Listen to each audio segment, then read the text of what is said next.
আসসালামু আলাইকুম এভরিওয়ান, আমি জান্নাতুল। আমার আরও একটি নতুন ভিডিও নিয়ে তোমাদের মাঝে চলে আসলাম। আজকে আমি তোমাদের সাথে শেয়ার করব খুবই মজাদার স্বাদে লাউ শাকের ভাজি।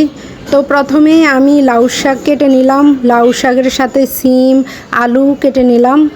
তো এগুলাকে ভালো করে ধুয়ে তারপর ফ্রাই প্যানে তেল দিয়ে করে পেঁয়াজ কুচি দিলাম। পেঁয়াজ একটু ব্রাউন কালার হয়ে আসলে একটু রসুন, যদি রসুন কুচানো থাকে তাহলে রসুন কুচানোটা দিলে ভালো হয়।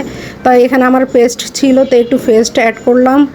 আর যারা কাঁচামরিচ ব্যবহার করতে মন চায় কাঁচামরিচও ব্যবহার করতে পারেন, নাহলে শুকনো মরিচ। তো আমি এখানে চিলি ফ্লেক্সটা ব্যবহার করছি।